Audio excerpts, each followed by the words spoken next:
Hi guys. So, hindi ko alam kung napansin nyo, nag-post tayo ng Flashback Friday post sa page natin.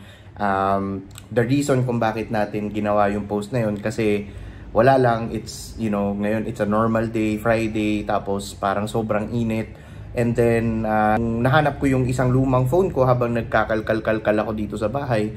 At nakita ko yung mga lumang pictures na nandun sa phone. So, naalala ko lang yung memories, napakagandang memories dahil ang dami kong nakilalang mga tao, lalo na sa mundo ng kotse-kotse, nung mga panahon na gamit ko pa yung Civic EK na yun. So, just to give a little bit of a quick recap, parang 1997 Civic VTI po yung kotse ko.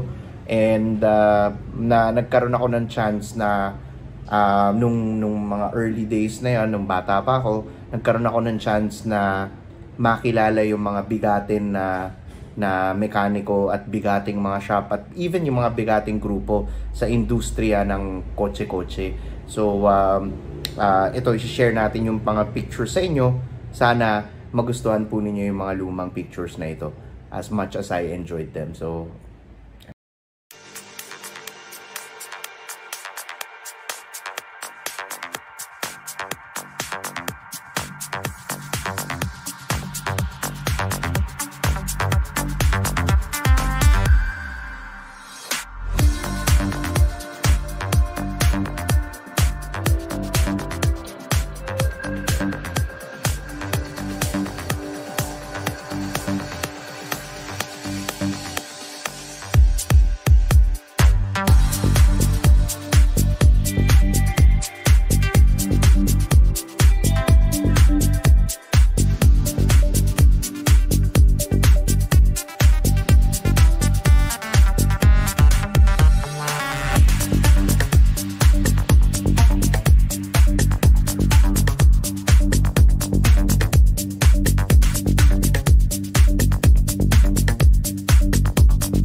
oy guys, nahuli nyo pala ako naglalaro pa ng games ha. So yun, sana na-enjoy nyo yung mga pictures na lumabas. And ito naman ngayon, nahanap ko yung dyno videos nung nagpunta po kami ng Autoplus. Kasama ko po dito ilan sa mga kilalang tao, no, sa mundo ng kotse-kotse.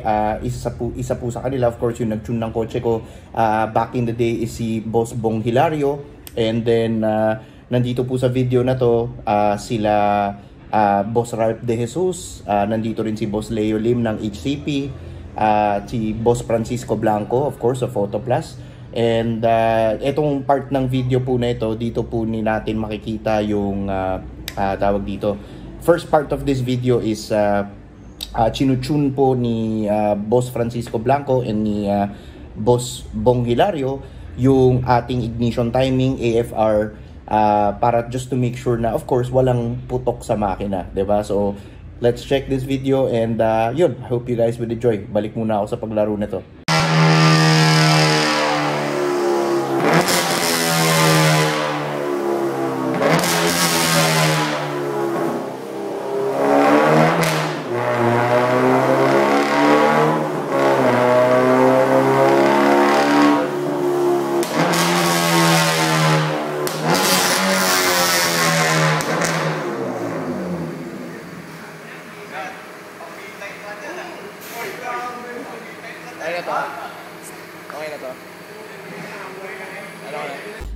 Okay, so after nun, natapos na nila yung tuning ng AFR and then yung ignition timing and yung mga iba-ibang stuff na ginagawa dito sa Hondata. Natapos na po nila Sir Francisco Blanco at ni Sir Bong Hilario. So it's now time na mag full throttle pull na tayo at third gear doon sa Auto Plus dyno. Yun lang naman. Basically, itong kotse natin na to, just to give a little bit of information, yung kaya medyo maingay siya. I don't know if you guys noticed, no, medyo maingay po yung kotse. PTCC spec yung exhaust na gamit natin. So PTCC, for those people na hindi nakakalam, yan po yung Philippine Touring Car Championships, which was hosted by the Ramirez family, no, back in the day sa Subic International Raceway. So para po ito sa mga tao na, kasi baka mamaya mahirap na sabihin ng mga tao na, uy, si Chupageti baguhan lang naman sa kotse yan, sinuka lang yan ng gaming community para tapos pupapasok sa kotse-kotse. Nako, mahirap yun pag ganun ang sinasabi. So yan yung mga kasama natin, makikita nyo. So anyways, enough of that. I hope you guys would enjoy this full throttle pull dito sa Auto Plus. So thank you, let's go there.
So yun lang naman guys, I hope na enjoy nyo tong simpleng video na to, nagpapasalamat din ako kasi nagkaroon ako ng chance na makilala itong mga taong to at makasama itong mga taong to, mga malalaking tao, mga kilalang tao sa industriya ng kotse. Ako syempre, 'di ba, ano lang naman tayo, low-key lang tayo, hindi naman tayo pwedeng magsabi na OG tayo or something or whatever, 'di ba? Pero yun lang naman. I hope you guys enjoy this video and sana wag nating dungisan yung industriya ng car culture sa Pilipinas. Sana mapalaki natin in a positive way, and sana marami pa tayong makilalang mga tao dito sa mundo ng kotse-kotse. Thank you, and balik muna ako sa sinukang sa place na sinuka ako. Yeah.